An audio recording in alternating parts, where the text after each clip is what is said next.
নমস্কার সবাই, কেমন আছেন? আমার চ্যানেলে আমি আপনাদের সবাইকে স্বাগত জানাই। রিতার লাইফস্টাইলে যারা নতুন দেখছেন তাদের সবাইকে অনেক ভালোবাসা। প্লিজ আমার চ্যানেলটাকে সাবস্ক্রাইব করে আমার পাশে থাকবেন। আগের ভিডিওতেই বলেছি যে তাওয়াং এসেছি, তাওয়াং সবচেয়ে উপরে, এবার নিচে নামার পালা। আস্তে আস্তে বাড়ির দিকে যেতে হবে।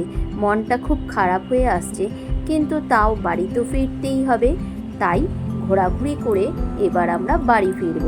নিচের দিকে নামার সময় আমরা আবার তেজপুর এসেছিলাম। তেজপুরে আর একটা মনেস্ট্রি ছিল, সেই মনেস্ট্রিটাতে আজকের আমরা চলে এসেছি। সকালবেলায় রেডি হয়ে তারপরে আমরা মনেস্ট্রি দেখতে চলে এসেছি। আজ আমরা গুয়াহাটি যাব। তেজপুরের এই মনেস্ট্রি দেখে নিয়ে তারপরে আমরা গুয়াহাটি যাব। গুয়াহাটি থেকেই আমাদের ফ্লাইট আছে। চলুন ঘুরে দেখাই মনেস্ট্রিটা। মনেস্ট্রির চারিদিকটা তো আপনারা দেখতেই পেলেন, অপূর্ব সুন্দর প্রাকৃতিক সৌন্দর্য। মনেস্ট্রির ভিতরটাও খুব সুন্দর, দেখুন কত শান্ত পরিবেশ, আর চারিদিকটা ওদের এত সুন্দর করে সাজানো থাকে, অপূর্ব লাগছিল। এইসব দেখে নিয়ে এবার যাত্রা শুরু করলাম। আজকে সারাদিনটা গাড়িতেই কেটে গেল। তারপরে আমরা গিয়ে পৌঁছালাম গুয়াহাটি। গুয়াহাটিতে আমাদের জঙ্গল সাফারি আছে, আর রাতের বেলা ওখানে থাকবো। দেখুন হোটেলে আমরা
হোটেলে এসে রাতের বেলা আমরা সব বন্ধুরা মিলে একটু গল্প আড্ডা মেরে নিলাম।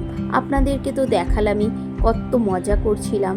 জানি না কার ভালো লাগবে কার খারাপ লাগবে, কিন্তু আমি তো আমার জীবনের সব কিছু আপনাদের সাথে শেয়ার করছি, তাই আমার কিছু আনন্দের মুহূর্তও আপনাদের সাথে শেয়ার করলাম, কিভাবে আমরা বন্ধুরা টাইম কাটাই একসাথে ঘুরতে গেলে। এবার পরের দিন সকালবেলা আমরা রেডি হয়ে নিয়েছি গুয়াহাটির জঙ্গল সাফারি দেখতে যাব। এই দেখুন, এই যে গাড়ি চলে এসেছে, আমরা সবাই গাড়িতে উঠে পড়েছি। এবার যাত্রা শুরু করলাম। বেশ দারুণ লাগছিল। এই লম্বা রাস্তা ধরে খুব স্পিডে গাড়িটা চলছিল, আর প্রচণ্ড হাওয়া দিচ্ছিল। এই যে কি সুন্দর দেখাচ্ছে দেখুন চারিদিকের পরিবেশটা, আমরা খুব এনজয় করছিলাম। সেটাও আপনাদের সাথে শুরু শেয়ার করি। মজা লাগছে বল, যদি দাঁড়াও ভালো লাগবে বুঝতে দেখি আপনাকে যদি দাঁড়াও বুঝতে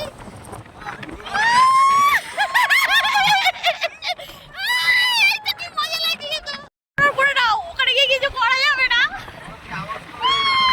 ওখানে গিয়ে সেলুটেপ লাগিয়ে নাও।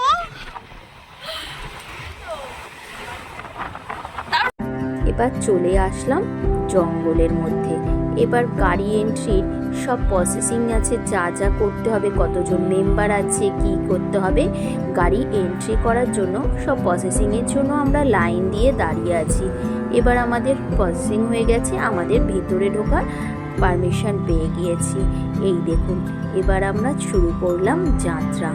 দারুণ লাগছিল এই জিপে করে জঙ্গলের ভেতরে ঘোরাঘুরি করতে, খুব সুন্দর দেখতে লাগছিল। আর দূর দূর থেকে বিভিন্ন রকমের পাখি, হরিণ, অনেক কিছু দেখা যাচ্ছিল। এই জঙ্গলের রাস্তা নিঝুম, কোনো মানুষ নেই, কোনো কিচ্ছু নেই, শুধু পাখি আর প্রকৃতি। এই দেখুন রাইনোগুলো কি সুন্দর করে দাঁড়িয়ে আছে।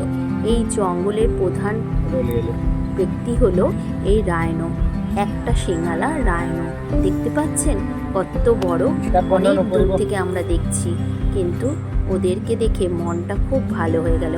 অনেকগুলো রাইনো আমরা দেখেছিলাম রাস্তায় যেতে যেতে, কিন্তু ওখানে বেশি আওয়াজ করা যাবে না বলে খুব কম কথা বলে যেতে হবে, কারণ ওরা আওয়াজ পেলে খুব ভয় পায় বা সামনের দিকে এগিয়ে চলে আসে। ওই যে দূরে কত রকম কি দেখা যাচ্ছে, হরিণ, মহিষ, বিভিন্ন রকমের পশু পাখি এই জঙ্গল সাফারির মধ্যে পড়েছিল, আমরা সেগুলো দেখেছিলাম। আর এখানে একটা নদীর পাড়ে অনেক দিন আগে সবচেয়ে পুরনো বড় বড় যে হরিণের মাথা, শিং, হাতির দাঁত, বিভিন্ন রকম পশু পাখির জিনিসপত্র এখানে রাখা ছিল। আমাদের যে ড্রাইভার দাদা ছিলেন তিনি আমাদেরকে সব বলে বলে দিচ্ছিলেন, আর আমরা এগুলো দেখছিলাম। দেখুন কত সুন্দর দেখাচ্ছে। আর জঙ্গলের মধ্যে বিরাট বড় একটা নদী ছিল, নদীটাতে অনেক পাঙাশ মাছ ছিল। আপনারা কারা কারা চেনেন বলুন তো পাঙাশ মাছ? পাঙাশ মাছ খেতে কিন্তু খুব ভালো হয়। আর এই নদীর জলটা দেখুন কি সুন্দর দেখাচ্ছে। এবার আমরা এইসব দেখে নিয়ে এবার জঙ্গল থেকে বেরিয়ে যাওয়ার পথে রওনা দিলাম। এই দেখুন একের পর এক গাড়ি যাত্রা করছে, কেউ কারোরকে ছেড়ে আগে যেতে পারবে না, ওভারটেক করতে পারবে না। এবার চলুন চলে যাই, বাড়ির দিকে যেতে হবে। এই যে চলে আসলাম গুয়াহাটি এয়ারপোর্টে। লাগেজপত্র নিয়ে আমরা চলে এসেছি গুয়াহাটি এয়ারপোর্টে। রাত্রি 10টা 5 আমাদের ফ্লাইট ছিল। এই দেখুন বন্ধুর বউ, আমার বোন, তার ছেলে, আমার দিদি, এটা বন্ধুর মেয়ে, ও যেই দেখছে আন্টি ভিডিও করছে ও একটু হাত দেখালো। সবাই মিলে আমরা গুয়াহাটির বাইরে দাঁড়িয়ে রয়েছি। আমরা এখন ভিতরে যাব বলে গাড়ির থেকে এসে লাগেজগুলো নিয়েছি, এবার আমাদের বোর্ডিং করাতে হবে, তাই আমরা এখন ভিতরে চলে যাব। আমাদের আগের থেকেই অনলাইন বোর্ডিংটা হয়েছিল, কিন্তু ওই যেগুলো প্রসেসিং আছে সেই সব করতে হবে, তাই আমরা ভিতরে চলে যাব। এবার প্লেনের মধ্যে উঠে পড়লাম। মনটা খুব খারাপ, কিন্তু বেশ আনন্দই হচ্ছিল। যাওয়াটা তা খুব তাড়াতাড়ি হয়ে যাবে, ট্রেনে এসেছিলাম, প্লেনে করে যাব, তাই জন্য খুব আনন্দ হচ্ছিল যে 1 ঘন্টার মধ্যেই পৌঁছে যাব কলকাতা। গুয়াহাটি থেকে কলকাতা আসতে আমাদের 1 ঘন্টা লেগেছিল। দেখুন রাতের বেলা প্লেন থেকে আকাশটা থেকে নিচের শহরকে কত সুন্দর দেখাচ্ছে। চলে আসলাম আমরা এয়ারপোর্টে, কলকাতা এয়ারপোর্টে। আমাদের প্লেন নেমে গেছে। এবার আমরা আমাদের লাগেজ নিয়ে বাড়ি ফেরার পালা।